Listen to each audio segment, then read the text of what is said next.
నమస్తే ధర్మ సందేహాలు కార్యక్రమానికి స్వాగతం. ఇవాల్టి ధర్మ సందేహాలు కార్యక్రమంలో మీకు జ్యోతిష్యపరంగా ఎటువంటి సందేహాలను నివృత్తి చేయడానికి మనతో పాటు స్టూడియోలో ఉన్నారు ప్రముఖ జ్యోతిష్యులు శ్రీమంత సూర్యనారాయణ శర్మ గారు. వారి అడిగి మరిన్ని వివరాలు తెలుసుకుందాం. నమస్తే అండి శర్మ గారు. నమస్కారం అమ్మా. వెంకటేశ్వర స్వామికి దీపారాధన చేస్తూ ఉంటారండి, అంటే ఏ విధంగా చేయాలి, వాటి నియమాలు ఏ విధంగా ఉంటాయండి? దీపారాధన అంటే స్వామివారికి చాలా ఇష్టం అంటారు. శ్రీ వెంకటేశ్వర స్వామివారికి చక్కగా శనివారం ఉదయమే స్వామివారి యొక్క ఫోటో ఒకటి ముందు పెట్టుకుని మన ఇంట్లో దేవుడి స్థలంలోని ముందుగా చక్కగా పెట్టుకుని ముందు ఒక చక్కటి పెళ్ళల్లో ఆయిల్ వేసి దీపాన్ని పెద్ద ఒత్తులు వేసి దీపం వెలిగించి ఓం నమో నారాయణాయ నమః అని నారాయణ అష్టాక్షరి మహామంత్రాన్ని అలాగ ఆ దీపారాధన జరుగుతున్నంతసేపు అంటే కొండ ఎక్కనంతసేపు ఆ మంత్ర సాధన చేసుకుంటూ ఉపవాస దీక్షతోని సాయంకాలం వేసేసరికి చక్కగా స్వామివారికి నివేదన అర్పించి ఆ తర్వాత తీసుకోవడానికి ప్రయత్నం చేస్తే అది స్వామివారి యొక్క దీపారాధన కార్యక్రమం జరుగుతుందన్నమాట. ఇక్కడ అంతరార్థం ఏమిటంటే స్వామివారి మీద మనసు ఏకాగ్రత చేయడము, ఓం నమో నారాయణ అష్టాక్షరి మహామంత్ర చదవడం వల్ల ఏంటంటే ప్రత్యేకించి ఇదేంటి ఓం నమో నారాయణ అనేది అందరికీ తెలిసిన అష్టాక్షరి మహామంత్రం కదా అని అంటారు. దీనివల్ల శరీరంలో ఉన్న కొన్ని నరాలు, మనకి ఎన్ని లక్షల నరాలు ఉన్నాయో మనకే తెలియదు ఆరోగ్యపరంగా చూసినప్పుడు. ఇవన్నీ చేసే మూమెంట్స్ని బట్టి ఏంటంటే శరీరంలో ఉన్న రుగ్మతలు పోతాయి, ఆరోగ్యంగా ఉంటాయని చెప్తాం. తర్వాత ఏకాగ్రతగా ఎప్పుడైతే ఆ నమో నారాయణ అష్టాక్షరి మహామంత్రం చెప్తామో ఆ స్వామివారి యొక్క కటాక్షంతో శనికి ఆధిపత్యం వహించేవాడు శ్రీ వెంకటేశ్వర స్వామి అంటాం. అదే శనికి ఆధిపత్యం వహించేవాడు ఆంజనేయ స్వామి అంటామట. ఎప్పుడైతే ఉపవాస దీక్ష దీపారాధనతో మనం ఎప్పుడైతే చేస్తామో శని వల్ల జరిగే పీడనం ఏమైనా ఉంది అంటే ఏళ్ళనాటి శని ఉన్నా, అర్ధాశ్రమ శని ఉన్నా, అష్టమ శని ప్రభావం ఉన్నా, ఇటువంటి స్థితి ఏదైనా ఉన్నప్పటికీ దాని యొక్క నిర్మూలన కాకపోయినప్పటికీ కనీసం ఆ బాధ నుండి కొంతవరకు రుగ్మత నుండి బయటపడే అవకాశం ఉంటుందన్నమాట. ఇది కనీసం మనకు 7 వారాలైనా చేయడానికి ప్రయత్నం చేయాలన్నమాట. చేసినప్పుడు అంటే శరీరంలో రుగ్మతలే కాకుండా అనారోగ్య స్థితిలో ఉన్న వాళ్ళు కూడా ఆరోగ్యవంతులు అవ్వడము, తర్వాత శని వల్ల జరిగే పీడనాలన్నీ సంపూర్ణంగా విముక్తి జరగడం, ఇవన్నీ జరిగే అవకాశం చెప్పేద్దాం. అలాగేనండి. మనకు ముందుగా భాగ్యలక్ష్మి గారు ఒంగోలు నుంచి కాల్ చేస్తున్నారండి. భాగ్యలక్ష్మి గారు చెప్పండి, ఎవరి గురించి తెలుసుకోవాలనుకుంటున్నారో? నా గురించేనండి. గురువు గారికి నమస్కారం అండి. డేట్ ఆఫ్ బర్త్ చెప్పండి. Date of birth February 16, 1979. Time అండి? ఉదయం 4:10 అండి. గుంటూరు జిల్లా రేపల్లి. ఓకే అండి. ఏంటండి సమస్య, ఏం తెలుసుకోవాలనుకుంటున్నారు? ఈ మధ్య కొంచెం ఆరోగ్య సమస్యలు ఉన్నాయండి. నడుము నొప్పులుగా ఉన్నాయి. భవిష్యత్తు ఎలా ఉంటుంది? తప్పకుండా అండి, తప్పకుండా తెలియజేస్తారు. మీ జాతకరీత్యా చూసుకున్నప్పుడు అంటే ప్రస్తుత దశ అంతర్దశ నక్షత్ర ప్రకారం హస్త నక్షత్రమైందమ్మా, కన్యారాశి అయింది. లగ్నం కూడా చూస్తే ఇక్కడ ధను లగ్నం అయింది. ప్రస్తుత దశాంతర్దశ ప్రకారం జాతకరీత్యా చూసుకున్నప్పుడు 2010 నుండి గురు మహారదశలో అంతర్దశ శని యొక్క భుక్తి కనబడుతుంది 2012 మే నుండి. ఈ శని అనే గ్రహం ఏంటంటే ఈ లగ్నానికి ఏమాత్రం సపోర్ట్ చేయదు. తర్వాత శని ఉన్న లాభస్థానం ఉన్నప్పటికీ మీ జాతకరీత్యా 6వ స్థానాధిపతి అయినటువంటి శుక్రుడి యొక్క ప్రభావం ఎముక నొప్పులు వస్తున్నాయి. 6వ స్థానం అనేది ఆరోగ్య స్థానం అంటాం. ఒక్కొక్క స్థానానికి ఒక్కొక్క పేరు ఇది ఉందన్నమాట. అంటే ధనస్థానము, సెకండవ స్థానం, తృతీయ స్థానం, భాతృస్థానం ఉంటుంది. చతుర్థం ఇల్లు, వాకిలి, వాహనం, తల్లి గురించి చెప్తుంటాం. పంచమ స్థానం మంత్రశాస్త్రం, తర్వాత పంచమ స్థానం పుత్రస్థానం చెప్తాం. ఆ విధంగా 6వ స్థానం అనేది ఆరోగ్య స్థానం అంటాం. మీ లగ్నం నుండి 6వ స్థానం మీ రాశి చక్రం చూసినప్పుడు అంటే 6వ స్థానం అనేది వృషభ రాశి అవ్వడము, దానికి అధిపతి శుక్రుడై ఉండడము. అటువంటి శుక్రుడు కొంత బలహీన స్థితిలో ఉండడము, దీని ప్రభావంలో శుక్రుడు ఎముకలకు అధిపతి అయి ఉండడం వల్ల ఏంటంటే మీకు ఎముకల మీద ఇబ్బంది కలిగింది. ఇది టెక్నికల్గా సైంటిఫిక్గా జ్యోతిశాస్త్రం యొక్క సారాంశం అన్నమాట. అంటే ఏ విధంగా మీకు చెప్తాను కూడా మీకు క్లారిటీ ఇస్తున్నాం అన్నమాట. సో ఈ విధంగా తీసుకున్నప్పుడు ఆ ఎముకలకు అధిపతి అయినటువంటి ఎముక శుక్రుడు యొక్క బలహీన స్థితి వల్ల ఇటువంటి సమస్య వస్తుంది. కాబట్టి ప్రస్తుతానికి గురు మహారదశలో అంతర్దశ శని పీడనం కూడా ఉంది. కాబట్టి మొట్టమొదటి మీరు చేయవలసిన అంటే శుక్ర సంబంధమైన భృగు పాశుపత హోమం ఒకటి చేయించుకోండి, బాగుంటుంది. తర్వాత ఆరోగ్యానికి సంబంధించిన వరకు గురు బలాన్ని కూడా పెంచుకోవడం చాలా అవసరం పడుతుంది. కాబట్టి గురువుకి సంబంధించిన కనక పుష్యరాగమైన రత్నాన్ని కూడా పెట్టుకుంటే కొలెస్ట్రాల్, అదేవిధంగా థైరాయిడ్ అనే ఇంకొక 2 రోగాలు ఉన్నాయి, తెలియని రోగాలు, అవి రాకుండా అవి కూడా ముందు వచ్చే అవకాశం కనబడుతుంది. కాబట్టి ఈ గురుబలం పెంచుకుంటూ గురు మంత్ర సాధన ఎప్పుడైతే చేస్తామో వాటిని కంట్రోల్ కూడా జరిగే అవకాశం ఉంటుంది. అంటే ఆ ప్రయత్నం చేయండి. సుమారుగా 2014 డిసెంబర్ తర్వాత మీకు ఆరోగ్య సమస్యలు రాకుండా మంచి స్థితిగా ఉంటారని చెప్పగలుగుతాం. అలాగేనండి. నెక్స్ట్ కాల్ లక్ష్మి గారు వైజాగ్ నుంచి కాల్ చేస్తున్నారండి. లక్ష్మి గారు చెప్పండి. మా ఆయన గారు గురించి 1977 చెప్పండి. మే 30వ తారీఖున 1977. అవునండి. సాయంత్రం 5:30 సాయంత్రం. ప్లేస్ అండి? ప్లేస్ అంటే వైజాగ్ అండి. ఓకే. ఏంటండి సమస్య, ఏం తెలుసుకోవాలనుకుంటున్నారు మీ వారి గురించి? అంటే లైఫ్ ఎలాగ ఉంటుందని కొంచెం ఏది అనుకున్నా అవడం లేదండి. ఏం చేస్తున్నారండి ప్రస్తుతం? జాబ్ చేస్తానండి. ఓకే అండి, తప్పకుండా తెలియజేస్తారు. మీ వారిది ఇక్కడ స్వాతి నక్షత్రం, తులారాశి, లగ్నం కూడా తులా లగ్నం అయిందమ్మా. ప్రస్తుతానికి శని మహర్దశ నడుస్తుంది, అందులో కూడా అంతర్దశలో శుక్ర ప్రభావం ఉంది. జాతకరీత్యా చూసినప్పుడు శని శుక్ల కలయికని ఒక యోగంగా ఉంది. ఇక్కడ లగ్నానికి పూర్తి సంపూర్ణ బలం ఉంది. కొంచెం మీరు పరిస్థితి బాగోలేదంటే పొరపాటున ఏమైనా డే టు టైంలో ఏమైనా తేడా ఉందేమో చూసుకోవాలి. జాతకరీత్యా మాత్రం బాగానే ఉంది. ప్రస్తుత దశ అంతర్దశ ప్రకారంలో కూడా మనకు కొంత మార్పులు చేర్పులు చేయకపోయినప్పటికీ బలం పెంచుకోవడానికి మాత్రం ఇక్కడ రాహుపీఠం 12th హౌస్లో ఉండడం వల్ల మీకు ఏంటంటే ఖర్చులు ఎక్కువగాను అధికంగా చూపించడం, ఆదాయం తక్కువగా కనబడుతుంది. కాబట్టి లగ్న బలం పెంచడానికి బుధుడికి సంబంధించిన గరుడు పచ్చ అనే రత్నాన్ని పెట్టించడం ప్రయత్నించండి. దీనివల్ల ఏంటంటే ఆర్థిక వనరులు ఎక్కువగా రావడం మొదలవుతాయి. అంటే ఆర్థిక సమస్యలను బయటపడడానికి ఉంటుంది. తర్వాత మనీ రొటేషన్ జరుగుతుంది, చేసే ఉద్యోగంలో కానీ వ్యాపారంలో కానీ. దీని ప్రభావంలో అది ఎప్పుడైతే పెరగడం మొదలవుతుందో ఆటోమేటిక్గా మీకు సమస్య పరిష్కారం కూడా జరిగే అవకాశం ఉంటుంది. కాబట్టి ఇటువంటి గరుడు పచ్చని రత్నం 4 క్యారెట్స్ వరకు పెట్టించడం ప్రయత్నం చేస్తూ ఓం నమో నారాయణ నారాయణ అష్టాక్షి మహామంత్రం నిత్యపారాయణం చేయించిన ప్రయత్నం చేయండి. మంచి ఫలితాలు వచ్చే అవకాశం ఉంది. సుమారుగా 2013 ఆగస్టు 16 నుండి శుభ పరిణామాలు చూసే అవకాశం ఉందని చెప్పగలుగుతాను.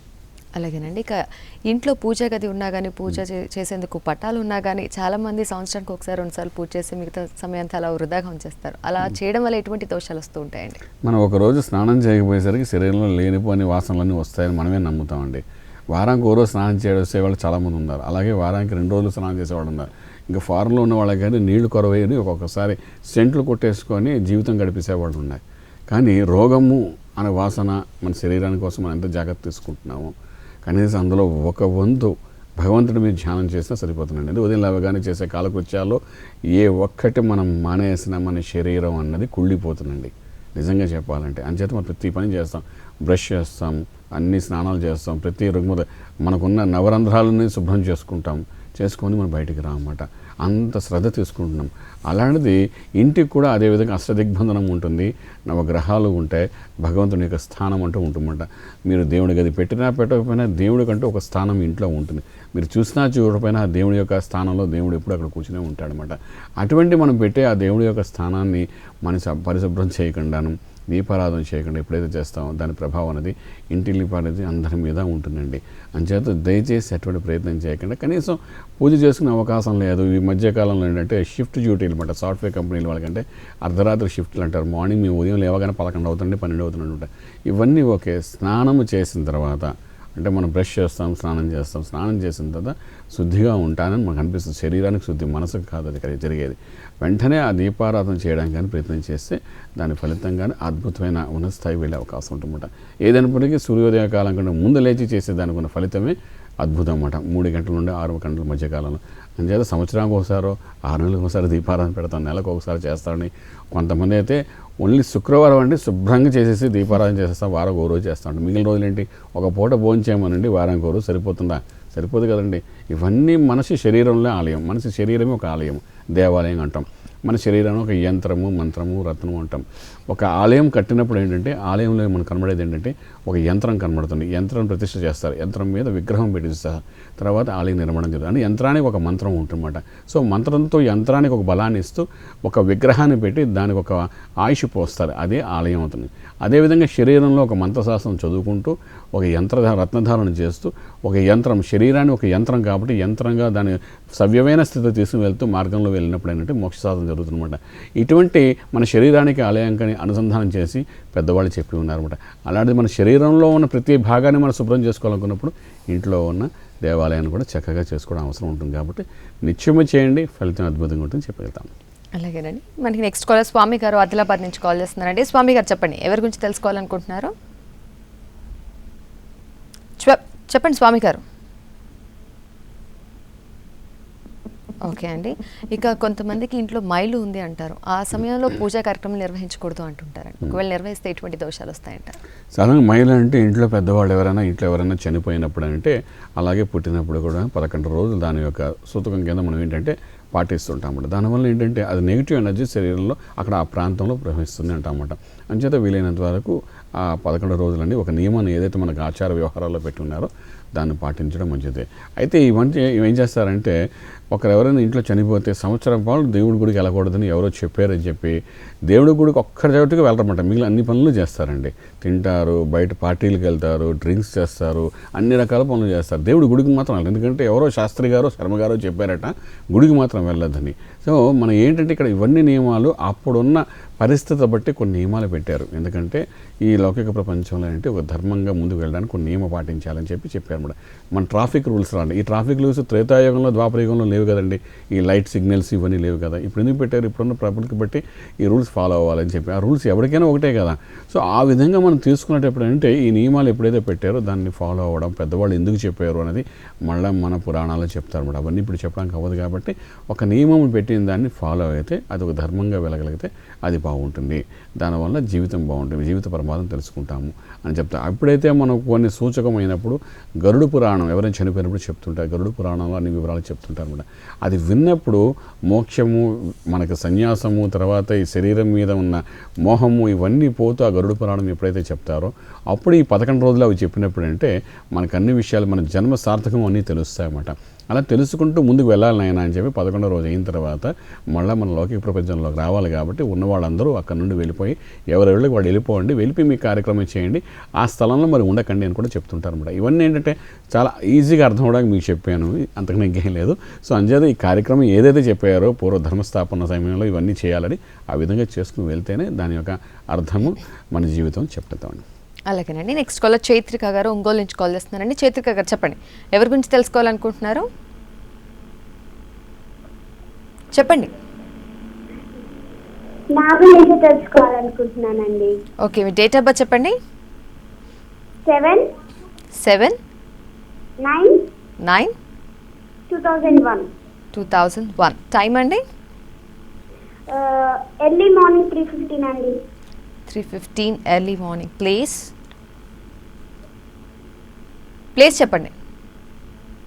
ఒంగోలేనండి. ఓకే, ఏంటండి సమస్య, ఏం తెలుసుకోవాలనుకుంటున్నారు? నా ఫ్యూచర్ చదువు గురించి తెలుసుకోవాలనుకుంటున్నానండి. తప్పకుండా. ఏమ్మా నువ్వేనా ట్రై చేసావు ఫోను? అవునండి. మీ డాడీ చేశారు, మమ్మీ చేశారు, నువ్వు చేసావా ఫోన్ ట్రయల్? నేనే చేశానండి. నీకు దొరికిందా ఫోన్ వెంటనే? నీ ఫోన్ వెంటనే లైన్ దొరికిందా? దొరికిందండి, లక్కీగా దొరికిందా? సరే, అయితే అశ్విని నక్షత్రం ఏందమ్మా అనేది? అశ్విని నక్షత్రం మేషరాశి అయింది, లగ్నం కూడా ఇక్కడ చూస్తే కర్కాటక లగ్నం అయింది. ఫ్యూచర్ అన్నా కానీ ప్రస్తుత దశ అంతర్దశ ప్రకారం మనం తీసుకున్నప్పుడు అంటే 2006 నుండి శుక్రమారాశి నడుస్తుంది. అందులో కూడా అంతర్దశలు ఏంటంటే జాతకరీత్యా చూసుకున్నప్పుడు రాహు యొక్క ప్రభావం ఉంది. నువ్వు చిన్నపిల్ల అయినప్పటికీ చదువు మీద కాన్సన్ట్రేషన్ చేసినప్పుడు దాంతోపాటు కల్చర్ యాక్టివిటీస్ కూడా కొన్ని నీకు వచ్చి ఉన్నాయి. ఆ వచ్చిన కల్చర్ యాక్టివిటీస్ చక్కగా డెవలప్మెంట్ చేసుకోవడం ప్రయత్నించండి. 2026 వరకు చక్కటి పాటలు నేర్చుకోవడం ప్రయత్నం చేస్తే వాటిలో మంచి స్థాయిని ముందుకు వెళ్ళే అవకాశం ఉంది. ఆటలో కూడా మంచి ఉన్న స్థాయికి వెళ్ళే అవకాశం ఉంది ఇక్కడ. అయితే చదువు విషయంలో కూడా చూసుకుంటే భాగ్యాధిపతి అయిన గురుడు కొంతవరకు వ్యయంలో రాహు అనే గ్రహంతో కలిసి ఉన్నాడు కాబట్టి చదువుకి చేసే ప్రొఫెషన్కి సంబంధం లేకుండా ఉండే అవకాశం ఉంది. కాబట్టి చదువుతో పాటు కల్చరల్ యాక్టివిటీస్ కూడా డెవలప్ చేసుకోండి. సెలబ్రిటీగా ముందుకు వెళ్ళడానికి సంపూర్ణ బలం వస్తుందని చెప్పగలుగుతాము. అలాగేనండి. నెక్స్ట్ కాలర్ సాయికృష్ణ గారు హైదరాబాద్ నుంచి కాల్ చేస్తున్నారండి. సాయికృష్ణ గారు చెప్పండి, ఎవరి గురించి తెలుసుకోవాలనుకుంటున్నారు? నా గురించినండి. తప్పకుండా అండి. మీ డేట్ ఆఫ్ బర్త్ చెప్పండి. 6/4/1977. 77. టైం అండి? 11:30 AM అండి. 11:30 AM. ప్లేస్ అండి? నాగర్ కర్నూలు అండి. నాగర్ కర్నూలు. ఏంటండి సమస్య, ఏం తెలుసుకోవాలనుకుంటున్నారు? అంటే ఇప్పుడు నరదృష్టి ఉందని చెప్పారు మేడం. అది గ్రహస్థితులను బట్టి కూడా పబ్లిక్ గొడవ పెట్టుకుంటారు అని చెప్పారండి. అది జరిగింది నా విషయంలో. అయితే దీని నుంచి బయటపడడం ఎలాగండి? ఇంకోటి అండి, అది 100 రూపాయలు తీసుకుని వెళ్తే 300 రూపాయలు ఖర్చు అవుతుందండి. అంటే ఖర్చు ఎక్కువ అవుతుంది, మళ్ళీ ఇంటికి వచ్చిన తర్వాత డిసప్పాయింటింగ్ అవుతుంది. ఇటువంటి విషయాలు క్లియర్ అవుతుంది. తప్పకుండా తెలియజేస్తాను సార్. ఇది ఇక్కడ విశాఖ నక్షత్రం అయిందండి, తులారాశి అయింది, లగ్నం చూస్తే మిథున లగ్నం అయింది. ప్రస్తుతానికి బుధ మహారదశలో అంతర్దశలో నుండి కేతు యొక్క ప్రభావం కనబడుతుందయ్యా. అయితే మీకు ముందు నుయ్య వెనక గొయ్య అన్నట్టుగా ముందు శని యొక్క గ్రహము, వెనకాల గురువు యొక్క గ్రహం యొక్క ప్రభావం మీ మీద కనబడుతుంది అనమాట. ఈ రెండు గ్రహాలు ఏంటంటే పరివర్తన చెంది ఉంటే బాగుండేది, ఒకరొకరు పరివర్తన చెందకుండా ఆపోజిట్ డైరెక్షన్లో కూర్చొని ఉన్నాయన్నమాట. అంచేత మీకు ఏంటంటే ఈ ఖర్చులు, వ్యవహారాలు ఇవన్నీ జరుగుతున్నాయన్నమాట బాగాను. ప్రస్తుతానికి బుధుడు యొక్క లగ్నాధిపతి దశే కాబట్టి ఈ దశలో అంతర్దశ శుక్రుడు వచ్చిన తర్వాత అంటే 2013 నవంబర్ 30 తర్వాత ఫలితాలు బాగుంటాయి. అక్కడ నుండి మీకు సమస్యలు ఉండే అవకాశం లేదు. ఇక 100 రూపాయలు తీసుకుని వెళ్తే 300 ఖర్చు అవుతారంటే మిగిలిన 2 ఎక్కడ నుండి తెస్తాం నాకు తెలియదు. కానీ ఒక విషయం మాత్రం చెప్పగలుగుతాం ఏంటంటే లగ్నానికి సంబంధించిన వరకు బుధుడి యొక్క బలాన్ని పెంచుకోండి, మిగతా అద్భుతంగా పనిచేస్తూ ఈ 100 రూపాయలు ఏ విధంగా సర్దుకుంటూ ముందుకు వెళ్ళాలా అనే ఒక ఆలోచనకి సంబంధించిన స్థితి కూడా తీసుకొచ్చే అవకాశం ఉంటుంది. అప్పుడు 200 రూపాయలు తీసుకురావాల్సిన అవసరం ఉండదు. అంచేత బుధుడి బలం పెంచడానికి గరుడు పచ్చాన్ని ఒక రత్నం పెట్టుకుంటూ నిత్యము విష్ణు సహస్రనామం వినడం కానీ, పారాయణం చేయడం కానీ ఏదో ఒకటి చేయడం ప్రయత్నించండి. ఇది కొంతకాలం చేసిన తర్వాత అంటే లగ్న బలం పెరుగుతుంది. పెరిగిన తర్వాత మీకు ఎటువంటి సమస్యలు వచ్చే అవకాశం లేదని చెప్పగలుగుతామండి. అలాగేనండి. నెక్స్ట్ కాల్ విజయ నరసింహరాజు గారు మిర్యాలగూడ నుంచి కాల్ చేస్తున్నారండి. విజయ నరసింహరాజు గారు చెప్పండి, ఎవరి గురించి తెలుసుకోవాలనుకుంటున్నారు?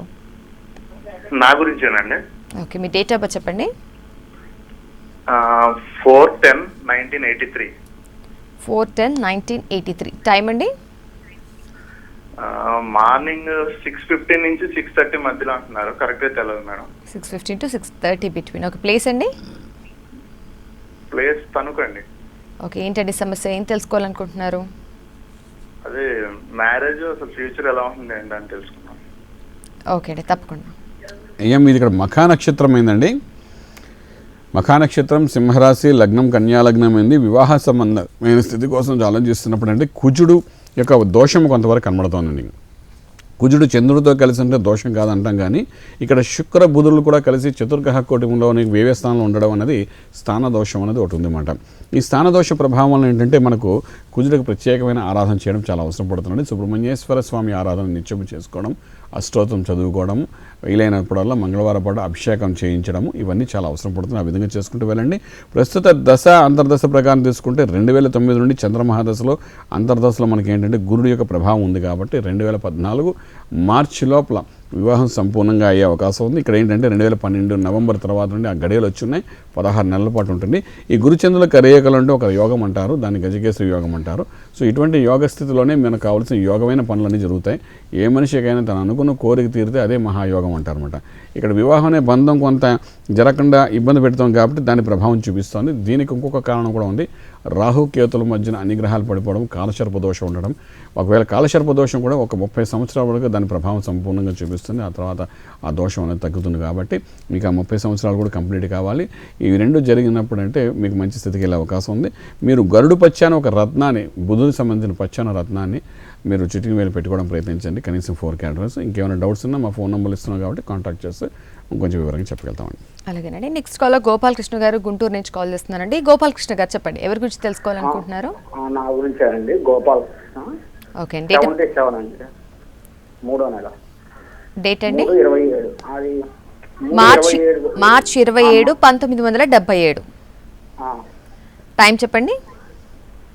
గుంటూరు అండి, ఉదయం అండి, ఎర్లీ మార్నింగ్ 5:30-6 అండి. ఓకేనండి, గుంటూరు. ఓకే, చెప్పండి మీ సమస్య ఏంటి చెప్పండి. ఉగాది పండుగ రోజు ఉంది, ఆ రోజు అది మధ్య ఆరోగ్యం బాగలేదు, ఒక నెల నుంచి. ఓకే, మీ ఆరోగ్య పరిస్థితి గురించి తెలుసుకోవాలనుకుంటున్నారు అని వ్యాపారం గురించి అండి. తప్పకుండా అండి. ఏం ఇది ఇక్కడ మృగశిర నక్షత్రం అయిందండి, మిథున రాశి అయింది. లగ్నం కూడా చూసుకున్నప్పుడు అంటే ఇక్కడ మీన లగ్నం అయింది. ఆరోగ్య విషయానికి వచ్చినప్పుడు అంటే కొంచెం గ్యాస్ట్రిక్ ప్రాబ్లం రావడము, పెయిన్ అంతా రావడం, తర్వాత ఉదర సమస్య రావడము, కంటికి సంబంధించినవి ఈ 4 వచ్చే అవకాశం కనబడుతుంది ఎక్కువగాను. ప్రస్తుత దశ ప్రకారం శని మహారదశ మొదలైందండి. ఇది 2013 జూన్ 2వ తారీఖున మొదలైంది కాబట్టి ఇందులో అంతర్దశ విదశ ప్రాణదశలో శని అంటే సుమారుగా 2013 నవంబర్ తర్వాత కొంచెం ఆరోగ్య స్థితికి ఇబ్బంది లేకుండా సవ్యంగా ఉంటుంది. అంతవరకు ఈ చెప్పిన ఈ సమస్యలను ఉండే అవకాశం ఉంది. దీని నుండి బయటికి అధిగమించడానికి కెంపు అంటే రవికి సంబంధించిన కెంపును ఒక రత్నాన్ని ఉంగరం వేలు పెట్టుకోవడం ప్రయత్నించండి, కనీసం 4 క్యారెట్స్. తర్వాత సూర్య ఆరాధన చేయండి, నిత్యము సూర్యనారాయణమూర్తికి నమస్కారాలు, సూర్య నమస్కారాలు, ఆదిత్య హృదయ పారాయణం చేయడానికి ప్రయత్నించండి. డెఫినెట్గా మీ అనారోగ్య స్థితిని బయటపడే అవకాశం ఉంటుంది చెప్పగలుగుతామండి. అలాగేనండి. ఇందాక ఒకరికి చెప్పినట్టు మీరు చదువు పరంగా కాకుండా అదర్ యాక్టివిటీస్ అంటే పాటలు పాడడం కానీ అలాంటి రంగాల్లో వెళ్తే వాళ్ళ జాతక ప్రభావం బాగుంటుంది అంటే అలా వెళ్తేనే మంచిదంటారా, లేకపోతే డెఫినెట్లీ అండి. ఎందుకంటే ఇప్పుడు చిన్న వయసులో మీరు చూడండి, ఒక ఫిల్మ్ యాక్ట్రెసెస్ తీసుకోండి, 30 సంవత్సరాల లోపలే, అదే ఫిల్మ్ యాక్ట్రెస్ అంటే ఆడవాళ్ళని తీసుకోండి, 30 సంవత్సరాల లోపలే వాళ్ళకి జీవితం అంతా కంప్లీట్ అయిపోతుంది. కారణం ఏంటంటే వాళ్ళు గ్లామర్గా ఉండాలి, అద్భుతంగా ఉండాలి, మంచి పేరు సంపాదించుకోవాలి. 30 years తర్వాత వాళ్ళందరూ అంటుంటే అవుట్డేటెడ్ హీరోయిన్ రా అని అంటుంటారు అందరూ. కారణం ఏంటంటే ఆ వయసులో ఆ విధంగా ఆ కళారంగంలో ముందుకు వెళ్తేనే ఆ అద్భుతమైన స్థితి అని. అదేవిధంగా ఒక స్పోర్ట్స్ మెన్ తీసుకోండి, ఎవరినైనా తీసుకోండి, 30 సంవత్సరాలు దాటితే టెండూల్కర్ని అయితే ఉంచాడు, కానీ అందరినీ క్రికెట్లో కూడా ఉంచారు. కారణం ఏంటంటే ఆ వయసు దాటిన తర్వాత ఆ శక్తి ఉండదని చెప్పి. అలాగే తీసుకోండి రాజకీయ నాయకులు చూడండి, వాళ్ళ రాజయోగం ఎప్పుడు ఏంటంటే సాయంకాలం అంటే second half of the life 40 years తర్వాత వాళ్ళకి రాజయోగాలని కనబడుతుంటాయి. సో ఇదన్నీ ఏంటంటే చిన్నపిల్లలకి, కళారంగంలో ఉన్న వాళ్ళకి కళారంగంలో మంచి స్థితికి వెళ్ళడానికి కారణం ఏంటంటే ఆ గ్రహాల యొక్క ప్రభావం అన్నమాట. ఎంత చదువుకున్నారని కాదు, అది చూడడం చాలా అవసరపడుతుంది. కొంతమంది అంటే కళారంగంలో అద్భుతంగా రాణిస్తారు, కొందరు చదువులో రాణిస్తారు, కొందరు ఆటలో రాణిస్తారు. ఇందులో అందులో రాణింపు ఉన్నది అనేది ఆ పిల్లవాడు 8 సంవత్సరాల నుండి 15 సంవత్సరాల లోపల మనం డిసైడ్ చేయడానికి ఉండాలండి. అంచేత 8 సంవత్సరాల నుంచి బాబుకి ఏంటంటే 13 ఏళ్ళు వచ్చేస్తామంట. అంటే 10 ఏళ్ళు దాటిన తర్వాత అందుకోసం ఈ జాతకం చెప్తామంటాం. ఎందుకంటే అక్కడ ఒక సరైన నిర్ణయం తీసుకోవడానికి అవకాశం ఉంటుంది. ఆ తర్వాత అదే రంగంలో ముందుకు తీసుకురావడానికి ప్రయత్నం చేయగలిగితే మోస్ట్ సక్సెస్ఫుల్ పర్సన్గా ఇండియన్ ఐడల్ అంటుంటారు కదా, ఆ విధంగా ఎంతో ముందుకు వెళ్ళడానికి అవకాశం ఉంటుందన్నమాట. సో ఇవన్నీ దృష్టిలో పెట్టుకోవడానికి అంటే సరైన జ్యోతిష్యులు కన్సల్ట్ చేయడం అవసరం పడుతుంది అనమాట. సో ఇవన్నీ అనలైజ్ చేయడమే మా యొక్క పని అన్నమాట. అంచేత ఆ వయసులో ఉన్న పిల్లవాళ్ళకి ఏంటి అవసరమో, ఆ జాతకరీత్యా ఏది ఉంది, ఆ లైన్లో తీసుకుని ప్యాషన్ ప్రొఫెషన్ రెండు ఒకటైన వాడు అద్భుతమైన స్థితికి వెళ్తూ ఉంటాం అన్నమాట. ఇవన్నీ దృష్టిలో పెట్టుకుని మనం కానీ కరెక్ట్ నిర్ణయం తీసుకోగలిగితే తల్లిదండ్రులు డెఫినెట్గా సక్సెస్ఫుల్ పేరెంట్గా ఉంటారు. అదేవిధంగా సక్సెస్ఫుల్ చిల్డ్రన్గా వాళ్ళు కూడా మంచి సక్సెస్ఫుల్ అయ్యి లైఫ్లో మంచి పేరు సంపాదించడానికి అవకాశం ఉంటుంది చెప్తామండి. అలాగేనండి. నెక్స్ట్ కాల్ విజయలక్ష్మి గారు వైజాగ్ నుంచి కాల్ చేస్తున్నారండి. విజయలక్ష్మి గారు చెప్పండి, ఎవరి గురించి తెలుసుకోవాలనుకుంటున్నారు? నా గురించి తెలుసుకున్నాను. తప్పకుండా అండి. మీ డేట్ ఆఫ్ బర్త్ చెప్పండి. February 22nd, February 22nd, 1974. 74. Time అండి? మార్నింగ్ 9:35. 9:35. ప్లేస్ అండి? ప్లేస్ విశాఖపట్నం. ఓకే, ఏంటండి సమస్య, ఏం తెలుసుకోవాలనుకుంటున్నారు? ఏం లేదండి, నేను ఇంతకుముందు స్కూల్ రన్ చేశాను. తర్వాత అది కొన్ని ఆర్థిక ఇబ్బందుల వల్ల క్లోజ్ చేసేయాల్సి వచ్చింది. ఫ్యూచర్ ఎలా ఉంటుందో తెలుసుకున్నాం. తప్పకుండా అండి. అమ్మ మీది ఇక్కడ శతభిషం నక్షత్రమైందమ్మా, కుంభరాశి అయింది, లగ్నం కూడా చూస్తే మేషలగ్నం అయింది. అయితే ఏంటంటే మేషలగ్నానికి సంబంధించిన వ్యాపారం మీరు చేసి ఉన్నారు. అక్కడ school, education institute, tutorials, coaching centres, తర్వాత వాటి ఎడ్యుకేషన్ సంబంధించిన ఏ వ్యాపారం చేసినా డెఫినెట్గా సక్సెస్ మీకు కనబడుతుంది. ఆ వ్యాపారం చేస్తున్నారు. అయితే ప్రస్తుతానికి శని మహర్దశలో అంతర్దశ శుక్రుడి యొక్క ప్రభావం, అంతకుముందు కేతు ప్రభావం 2010 సెప్టెంబర్ మీద ఉండడం వల్ల ఈ గ్రహాల దశలు అంతర్దశలు మీకు సపోర్ట్ చేయకపోవడం వల్ల, అంటే మీరు ఎంత హార్డ్ వర్క్ చేసినా మీ చుట్టుపక్కల వాళ్ళు మీకు సపోర్ట్ చేయకపోవడం వలన అనే ఒక అర్థం వస్తుంది అనమాట. ఈ దశ అంతర్దశ సపోర్ట్ చేయకపోవడం వల్ల మీరు అటువంటి పరిస్థితికి వచ్చినారని చెప్తుంది. ఇక్కడ 2014 డిసెంబర్ లోపల మంచి అవకాశాలు మళ్ళీ వస్తాయి. ఈ సెప్టెంబర్ నుండి మంచి అవకాశాలు వస్తాయి. గట్టి ప్రయత్నం మళ్ళీ చేయండి, సక్సెస్ఫుల్ ఉంటుంది. వ్యాపారమే మీకు ఉంటుంది. నేను చెప్పినట్టుగా మీ స్కూల్ ఎడ్యుకేషన్ ఇన్స్టిట్యూట్లోనే ఎడ్యుకేషన్ సంబంధించిన వ్యాపారం చేస్తే బాగుంటుంది. అదొక చిన్న కారణం, ట్రాన్సిట్లో ఉన్న సమస్య ప్రకారంగా మీరు అదంతా జరిగిందని చెప్తాం. ఇప్పుడున్న పరిస్థితుల్లో ఏం చేస్తారంటే కెంపును ఒక రత్నాన్ని పెట్టుకోండి, ఉంగరం వేలికి కనీసం 4 carats. గురుబలం పెంచుకోవడానికి కనకపుష్యరాగం ఒక రత్నాన్ని చూపుడు వేలు పెట్టండి, 4 carats.